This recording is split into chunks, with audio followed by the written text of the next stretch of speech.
Good morning. We haven't run a mic test, but I think it's working well. What a fun morning to hear all this exciting discussion and chatter and excitement to welcome our astronaut from down in Texas, Stephen Bowen. My name's Tom Roberts. I'm Assistant Dean for the College of Engineering. I'm going to be serving as your MC for this morning's activities. We're here today to learn, to understand, to explore, and to dream. We're here to learn about space travel, understand what it takes to become an astronaut. I know we've got a lot of excited students about that. We want to explore the nature of leadership. This is a part of our College of Engineering Leadership in Action seminar series. And we want to dream about our future, some of the opportunities that are out there.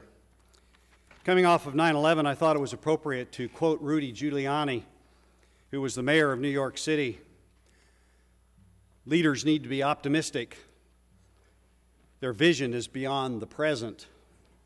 That's what this seminar is about today, and our seminar is about the result of optimism and about vision. It's about a true partnership, what we've been doing. Very rarely do we have the opportunity to bring so many different segments of our community and our state together. Our seminar today is a partnership between business leaders and educators. It's a partnership between military and scientists. It's a partnership between our communities of Manhattan, Fort Riley, and Hutchinson, Kansas. The leader of all of this and pulling it together, and our visionary for our committee at least, was Tom Giller, president of Commerce Bank of Manhattan. And Tom, I know you're in the audience. Would you please stand and stay standing? Tom, we thank you for your leadership. Thank you very much. Tom, if you'd stay up, please. I want to have you standing with the committee. We had several committee members and planning members that were a part of this. I want to say thank you to them as we get started. Carol Adams, our Executive Director of Teaching and Learning from USD 383. Hold your applause. We'll get all of them introduced here. Art DeGroat, Director of Military Affairs and the Vice President of Student Life. Lieutenant Colonel Mike Goodwin from the 1st Infantry Division at Fort Riley. Captain Adam McKee, Detachment 270, Kansas State University Air Force ROTC Detachment. Chris Orwell, President and CEO of the Cosmosphere. Chris, we really appreciate your leadership and help. Barry Schartz, who's a Kansas teacher and space program participant. Charlotte Schartz, who's president of our Manhattan Cat Backers Club and certainly is a leader in her own right with all that she does for the university. And Kimberly Staples, the professor in the College of Education. Quite a partnership. Let's give these committee members a round of applause. Thank you so much.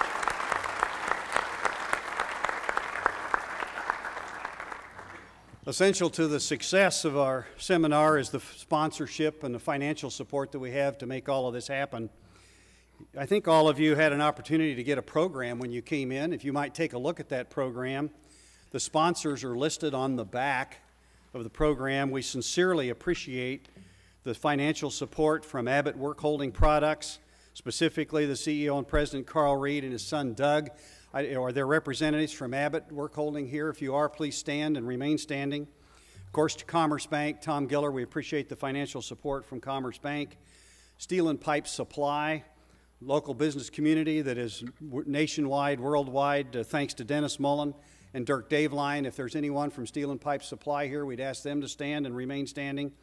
And of course, our Kansas State University College of Education, College of Engineering. I'd like our faculty that are here and the members of the Colleges of Education and Engineering to stand so we can recognize you because you're a part of this program. Thank you very much for your sponsorship.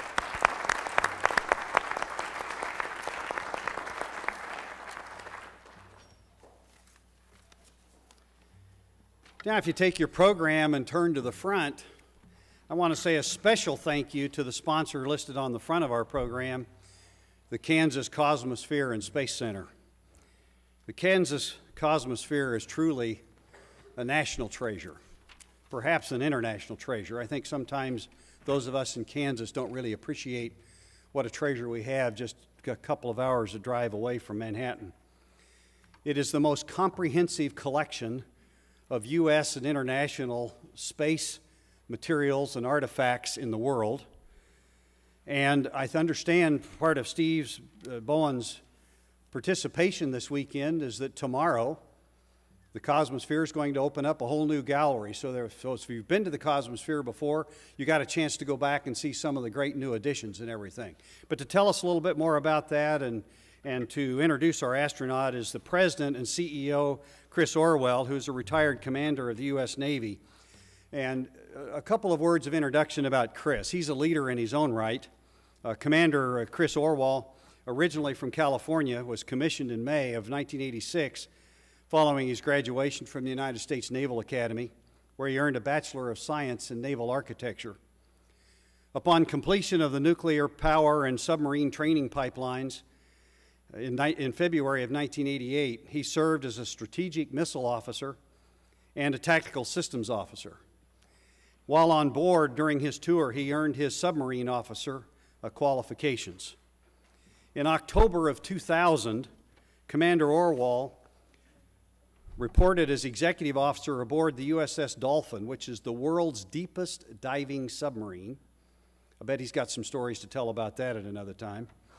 Commander Orwell was decorated for his actions on the evening of May the 21st, 2002, during the major flooding and fire casualty aboard the Dolphin, which forced the evacuation of the entire crew in heavy seas 100 miles off of the California coast. It takes a lot of concentration and leadership in order to make those things happen and get people off safely. After retiring from the Navy in January of 2007, Chris was selected as the President and Chief Executive Officer of the Kansas Cosmosphere Space Center in Hutchinson, Kansas. Chris is married to Linda and has 8 children. Chris Orwell, thank you for your partnership. Would you please come up and introduce our speaker for the day?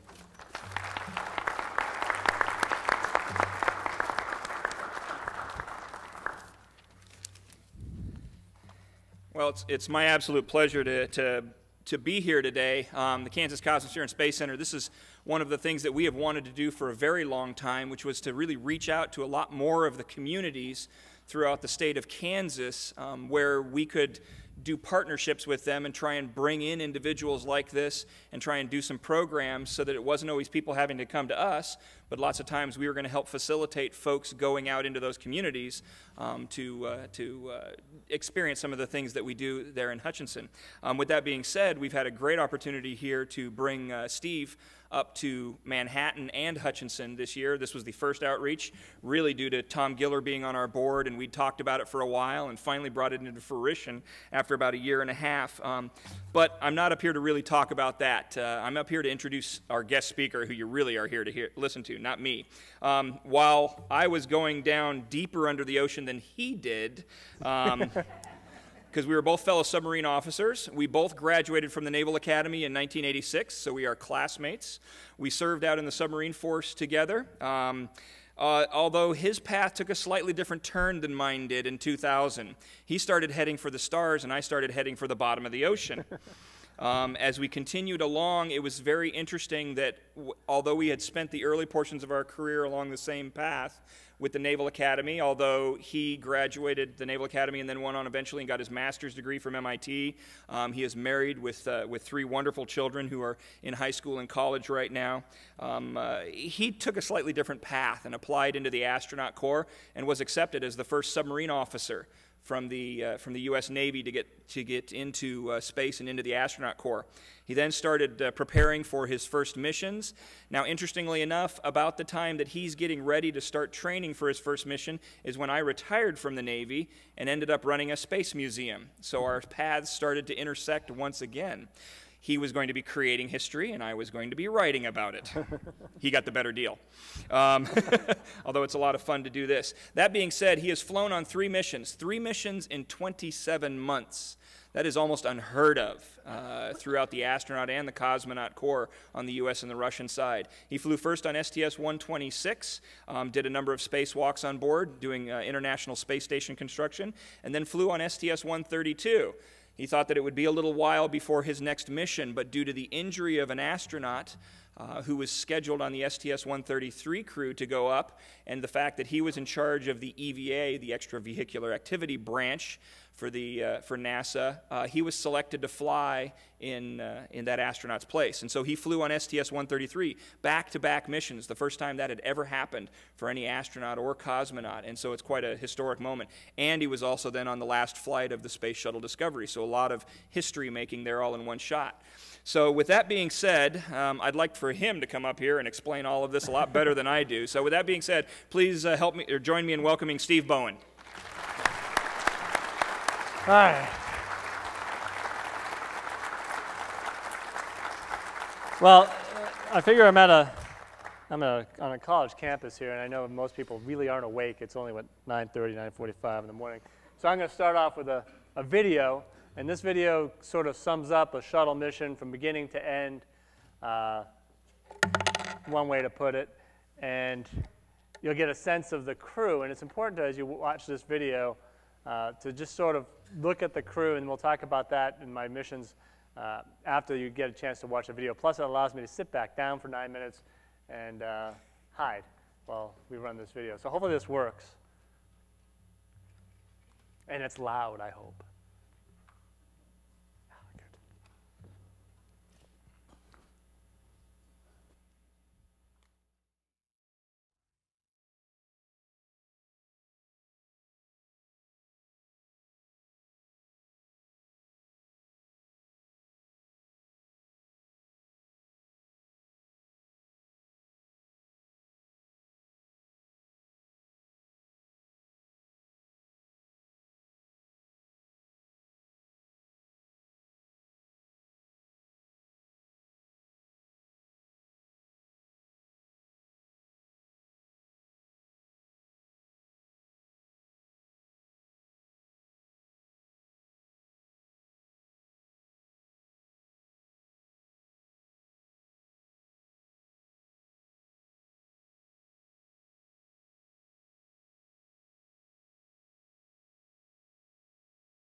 sort of the compressed version of a shuttle mission.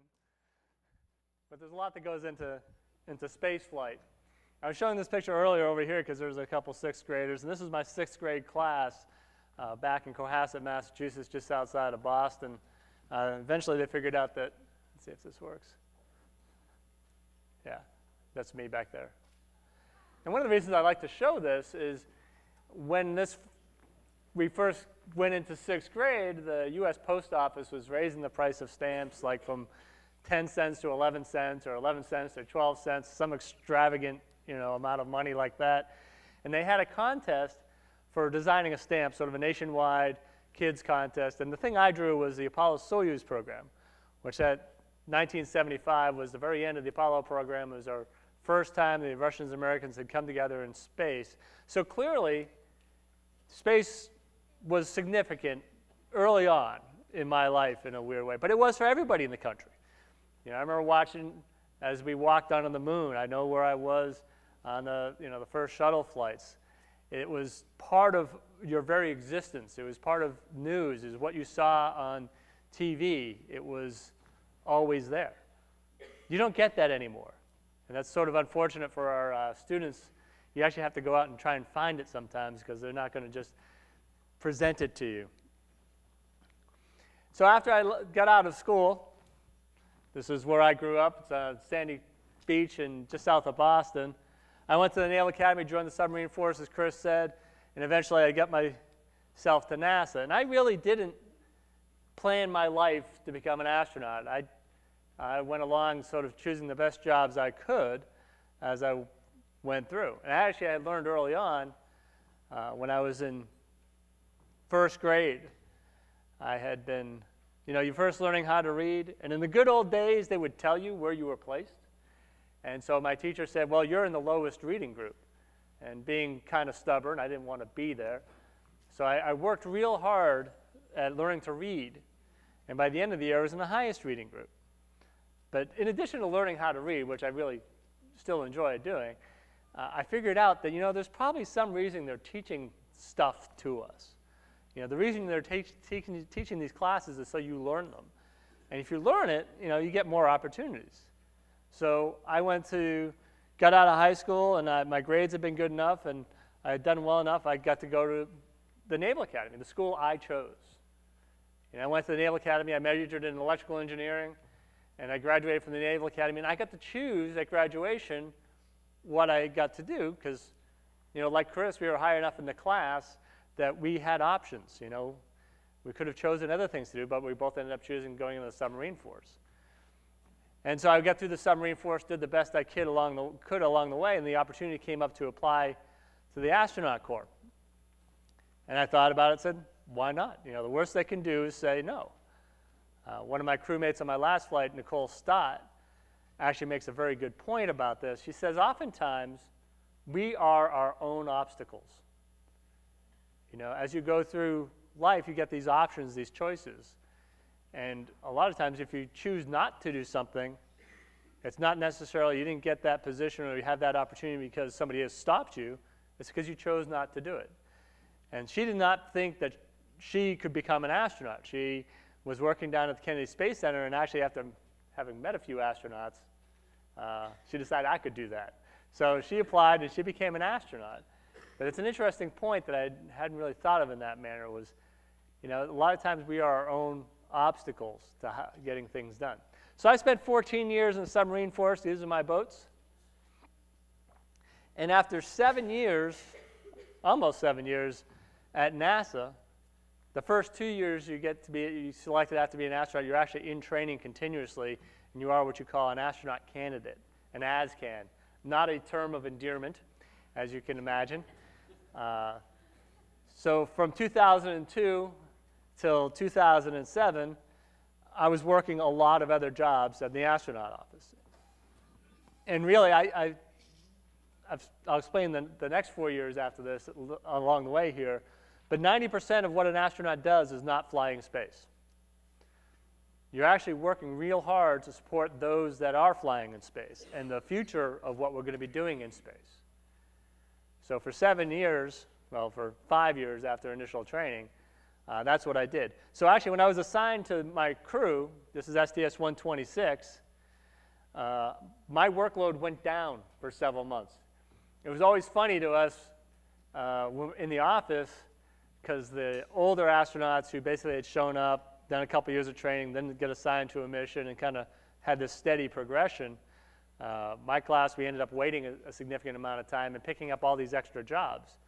And they used to say how hard shuttle training was. Well, that was actually a break for all of us when we finally got assigned because we'd been working several other jobs along the way. So this was my first mission. Sandy Magnus over here was, we brought her up to space station. She stayed there for 6 months and came down on a flight after ours.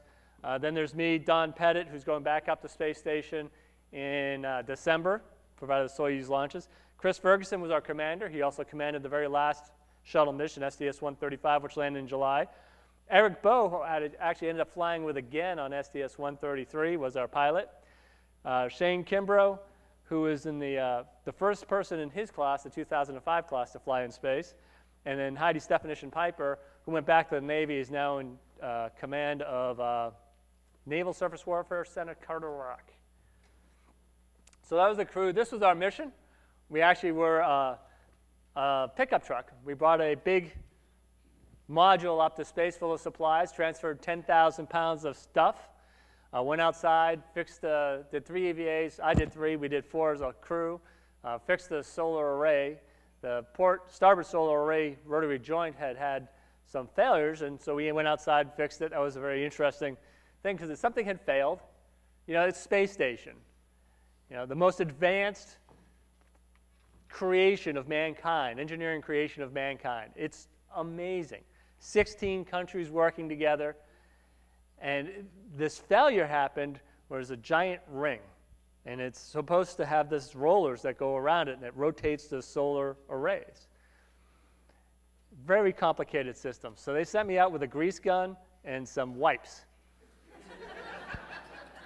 I'm thinking, you guys hired the wrong guys. You know, you should have hired my brothers. You know, the house painter and the tile man, they could have done this, but they couldn't afford them, so they hired me, I guess. And it's just amazing, you know, the solutions you can come up with for complicated problems and complicated systems that really, if you get down to it, are very simple. Another interesting problem that we knew at this point in time, and actually had been in development for a while, that the shuttle was not going to fly forever. And the shuttle makes water. When it makes electricity to run the space shuttle, it actually makes water. And for years, we have been leaving the water on space station. So without a space shuttle, space station doesn't get water unless you fly it up from the ground. And that's mass, and that's weight, and that's money. So now we dropped off the system that recycles all the water on space station. All the condensate, the sweat, the urine, it all gets recycled. About 80% at this point goes. So that's where yesterday's coffee turns into today's coffee. So this was the crew, and this was Thanksgiving in 2008. Spent it on board the International Space Station, and this is the crew that was there at the time. So this is what Space Station looked like when we left. This is November 2008, and got back on the ground, went to work for a while, not anticipating getting assigned again, and I ended up getting assigned that summer of 2009 to STS-132. And this is the crew of STS-132. We've got Mike Good here, who's now working out in Colorado with the Stratcom and also with NASA still. Garrett Reisman, who now works for SpaceX. We'll talk about them a little bit later. Ken Ham, who's actually going to go teach at the Naval Academy. He's flying WB-57s. So he's done a couple deployments over to Afghanistan. Tony, who's still in the office, trying to learn Russian and robotics with me. And I just got him through his EVA training flow, so he's good to go and doing spacewalks. And Piers Sellers, who actually is up at Goddard in Maryland as an atmospheric scientist. So that was the crew. This is our mission here. We dropped off a new module. So this is the video you saw, was this crew here. And so we dropped off a module. We installed an antenna. But one of the things, we had all flown before. This was the first space shuttle crew in over 10, 12 years that had no rookies on board. Every single person on board had flown. And one of the things we all learned on our first mission is you don't do this alone. That, you know, there's the crew on orbit. This is the crew that was actually on orbit when we got to space station. But there's a huge crew of people on the ground that actually does all the hard work so we can go out and, you know, execute the last little bits. This was the concept we had from the beginning, was this whole team concept. And the interesting thing for us was we invited, well, Ken Ham, a huge baseball fan, and actually he played at the Naval Academy a little bit, but he called the Astros up and asked them if we could borrow the stadium. So some cold day in February, we went out to the Minute Maid Park, and we invited our entire training team. And at the time, there was a shuttle mission going on, and so a lot of our team couldn't make it, but some of them could. I mean, literally had worked all night, but they still came out. So most of the people you see in the crowd back here are our training team. These are the people that teach us how to do each and every little event as we fly in space. And they teach us things that we hope we never use, because we talk about emergency training, which we all get, but we hope we never actually going to use it. My wife and one of my kids is in here too. And so for me, I look at the spacewalks, because that's sort of what I have spent my career doing. And out at the NBL, where we train to do spacewalks, you know, there's hundreds of people who run that facility that keep it operational on a day-to-day basis. The divers in the water, the technicians that run the pumps and the chemistry, and the guys that make the mock-ups and the tools. So there's a huge team of people there. And then you always see mission control. And mission control is sort of that standard NASA thing. And you always see these people sitting here at the consoles. What you don't see are the 10 or 15 people in back rooms that are feeding those guys on those individual consoles information. And this is, you know, 24 hours a day throughout the missions that we have this going on, just so the four of us could go and do our spacewalks and hopefully make the space station a better research facility. So that was one of the big lessons I learned out of that. And that's true anywhere you go, no matter what you do. It's really a team effort. So you really have to work on building that team and getting things together. So STS-133, I landed on STS-132 in May of last year, 2010. It's all a big blur. In May of 2010, and I went back to work, did some things around the office, picked up the head of the EVA branch, the spacewalking branch for the office in October. I was actually the crew support astronaut for STS-133, so when they attempted to launch in October 2010, I was down at Cape Kennedy supporting the families. I was driving the families around, making sure they were all well taken care of. It's one of those things that the astronaut office does. We try and take care of our own people. And they had some engineering failures. They had a tank problem and a small hydrogen leak problem that they wouldn't let them launch. So they delayed the launch. And actually the engineering tank repair that went into solving the problems that they had at that time is really, it's an amazing story. At some point somebody will write a book. It'll be an incredibly boring engineering book, but it's really exciting to me because it was an incredibly complicated process. They had to go back and determine how this thing failed. In January of 2011, I'm still the crew support astronaut. I'm still the head of the EVA branch. One of the crew members, Tim Copra, injures himself. And that happened on a Saturday. And so I got called in to answer the question, who can we send up to take Tim's place? Tim was going to be the lead spacewalker for the mission. And so I went through my list of lead spacewalkers, and I printed that out. And there were 6 names on that list. And then there was a whole other list of people. I said, okay, if we can send those guys, we're pretty confident that we'll get the work done. Very low risk of failure. There's the next group with slightly higher risk, little less experience, but still we could get the work done, just broaden our spacewalk experience. And then we had a few other discussions. And so the head of the office, she had asked me to make this list and then put down next to everybody's name, you know, the good things and bad things that went along with them. So I had to put my name on the first list because I'm in that group. And so I had put all good things down for everybody else. Next to my name, I wrote, "Do not pick me. I made the list." Since I made the list, I figured it would look bad if I was chosen. Despite that fact, they put me on the mission. It was 6 weeks before launch, and they had 2 spacewalks. And traditionally, you do about 7 practice runs for every spacewalk you do. And we weren't going to have that opportunity. So this was a circumstance where I had to step in, and the procedures they had developed, just do them. I mean, it's not how we've ever done this before. But they had done such a fantastic job putting those procedures together. I literally changed one thing in both spacewalks, and that was because I added a camera to myself so I could take pictures.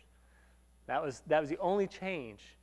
And it kind of surprised a lot of people because we spend so much time just perfecting these spacewalks that we had developed the procedures to such a high level that we didn't need to do those iterations after iterations, that we actually can execute these things fairly well off the shelf. And this is the crew of STS-133. Eric, who we met before. Al Drew, who was on STS-118. Steve Lindsay, who was our commander. He had flown 4 times before. He has actually left. I can't remember who he's gone to work for. Orbital, one of the commercial companies. Mike Barrett, Dr. Mike Barrett. He had spent 199 days on orbit. He and Nicole actually were assigned to STS-133 while they were still on orbit on their space station missions. And that's Nicole up there. And she's actually down in Kennedy Space Center right now, sort of as the deputy. And this is the crew that was on orbit when we got there. We had 3 Russians, 2 Americans, and an Italian astronaut when we got there. This is what we did. We actually brought up the same MPLM I had used on 126, became a permanent module on there now, so it's now a permanent part of space station. And so, like I said, all I did was add a camera so I could do this and take pictures. So I actually took more pictures on my last EVA than I took on the previous 6 combined. And this is what space station looks like now. Well, basically, there's one little piece missing. But this is how we left space station in what year? That was what, February of this year. It all gets very confusing. So in February 2011, this is what it looked like. And it's sort of what it still looks like now. Now, this is going to be on orbit at least through 2020. We're actually looking at 2028. It is an amazing facility. I think the things we will learn from space station, we don't even know the questions to ask right now. You know, what we will learn will force other questions, and you'll see paybacks for years and generations to come. It's just an incredible facility. But everybody wants to know what's next. So for the next few years, since the shuttle's retired, we are going to go to space station on Soyuz spacecraft. We're going to fly up with the Russians, land with the Russians. Ron Garin came down last night. He landed. He's on his way back to Houston right now. But hopefully one of these 4 companies in the next few years will develop a spacecraft that will be able to take us up to space station and back home. And so like I said, there are 4 companies. Don't bother reading the thing unless you're a speed reader, because I'm just going to go through them real fast. And so these are sort of the 4 different design concepts: Blue Origin, Boeing, Sierra Nevada, and SpaceX.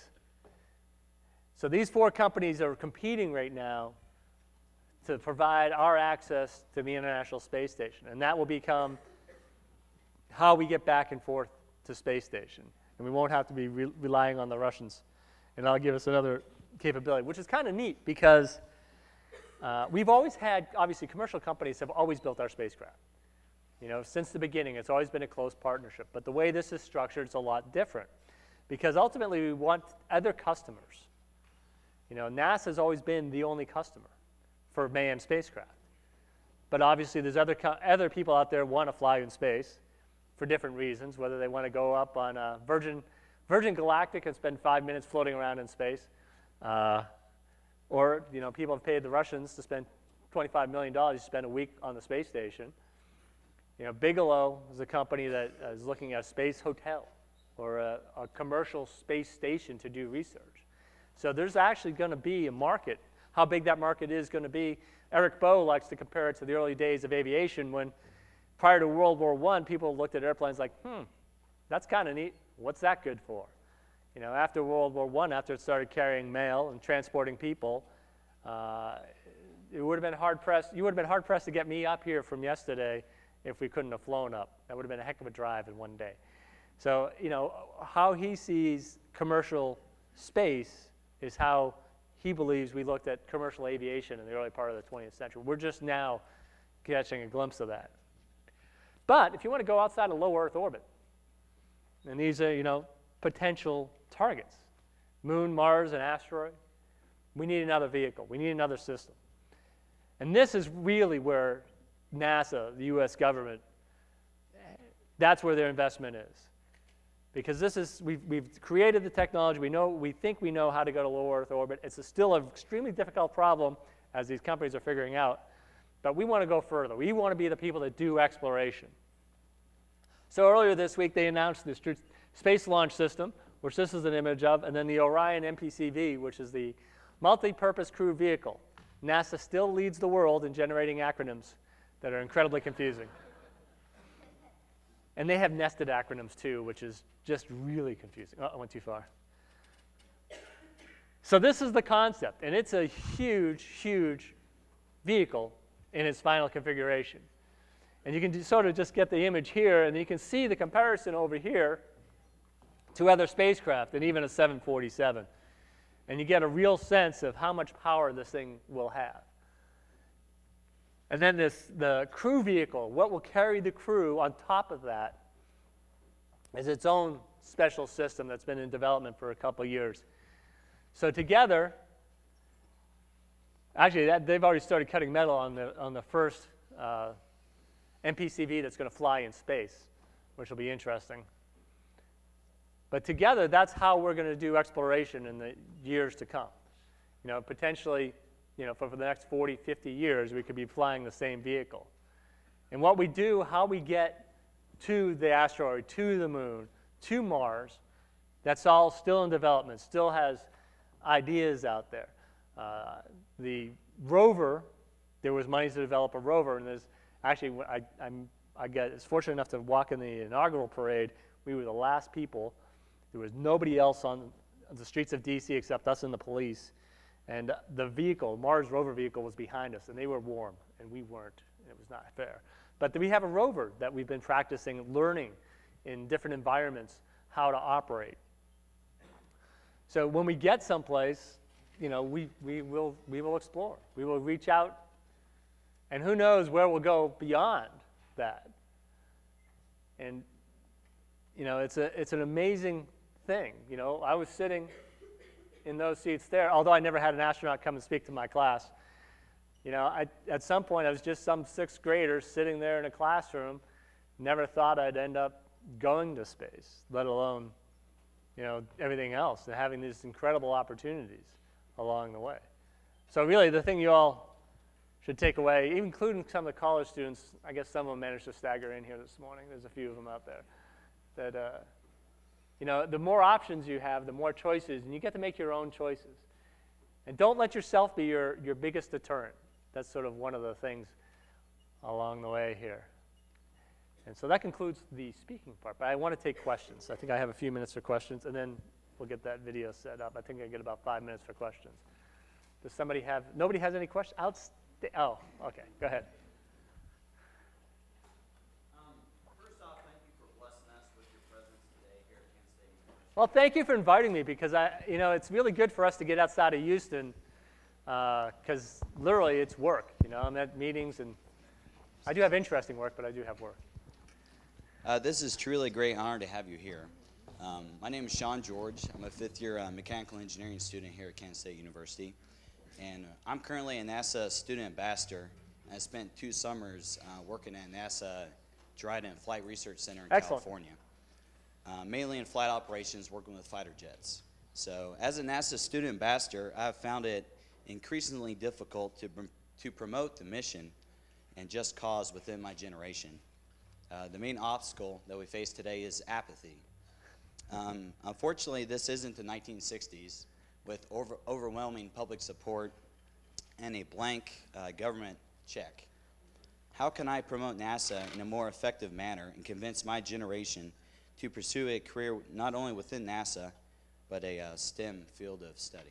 You know, it's interesting you asked that question because there are two myths in there. One is the lack of public support.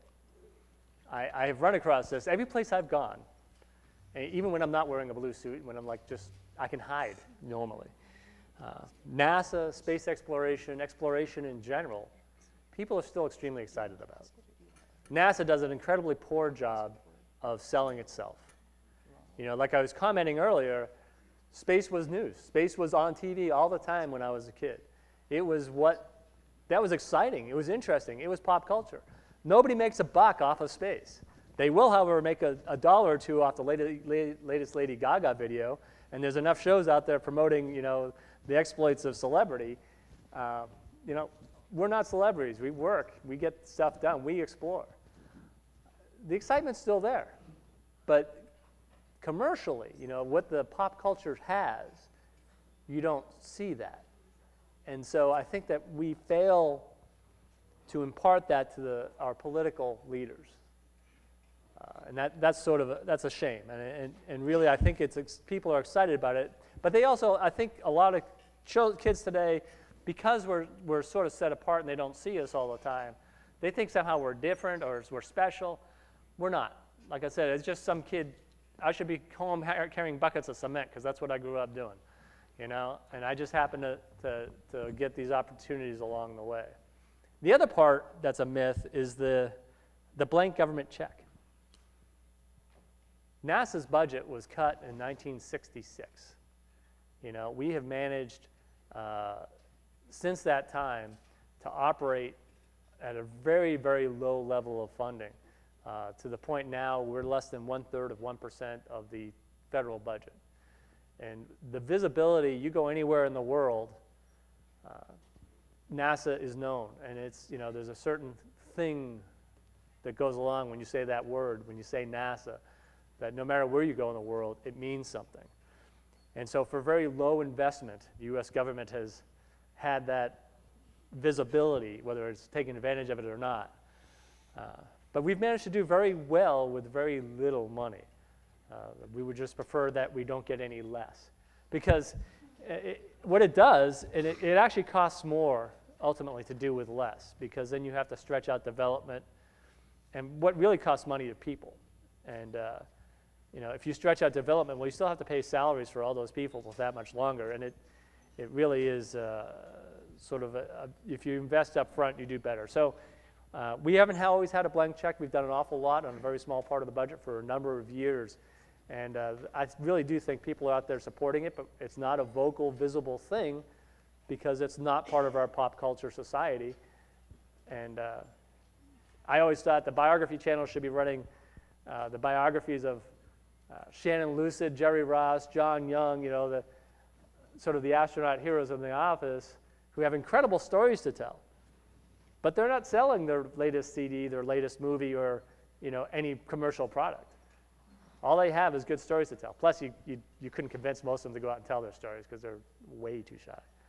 So good luck solving that problem. Steve, one of the students over here had a question. All right. He said, or he wanted to know how long you can stay outside of the space station or the space shuttle with your space suit. And live? Yeah. Okay. The longest EVA that we've done is about 8 hours.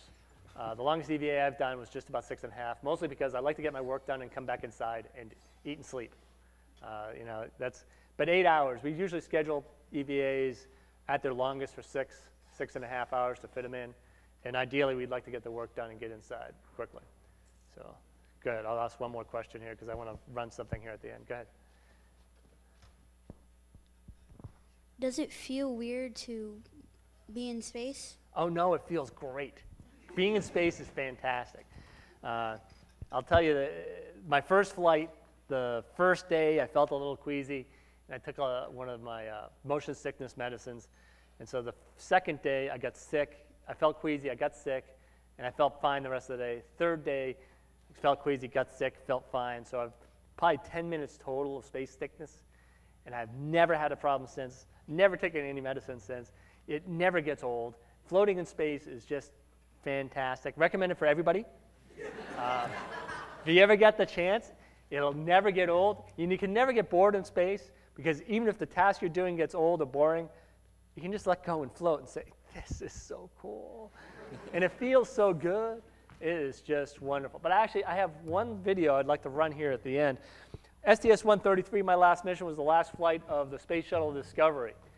And, you know, the end of the shuttle era, what I grew up on. I remember coming home in the summer of, it must have been 77, 78, on my bicycle from swim practice, just so I could watch the approach. They had the shuttle, the Enterprise, on the back of the 747. They were doing their landing test. I remember hustling home so I could watch that on TV, you know, in the first space shuttle launch, and it's all been a part of my whole life so far. They did a really good job in STS-133 of capturing it.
Steve Bowen, great job. Thank you so much. You've inspired us. You've dared us to dream.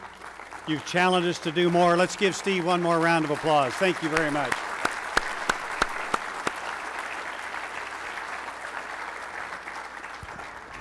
As we bring this portion of the program to a close, we want to thank our sponsors. We want to thank our planning committee one more time.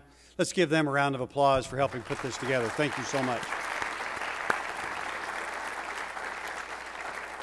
And finally, I want to thank the audience and the students that are here participating. Students, I think Astronaut Bowen has laid a challenge out to you. And I certainly know our STEM students, some of the things that you did this summer, you can learn, you can grow. And we challenge you to become a part of this university, to become a part of this exciting space and engineering and math and science program in the future. We look forward to having you continue to learn and grow with your teachers. And with that, we want to invite all these students up. Steve, I think we've arranged to have a picture taken with all of them up here. So students, we want to get the younger students up here from, I believe we've got some Catholic school students. We invite them up here. We've got USD 383 STEM students. We've got a class over here, Lisa, with your crew. Let's get the students up here and we'll take a picture. And then as soon as that picture's taken, I think these students are headed back to their schools, and we'll have a chance to have the rest of you come up, and Steve's going to sign autographs, and we'll be here the next 30 minutes or so that you can interact with Steve as your time permits. Again, as they're coming up here, let's give Steve one more round of applause for an excellent job. Thank you.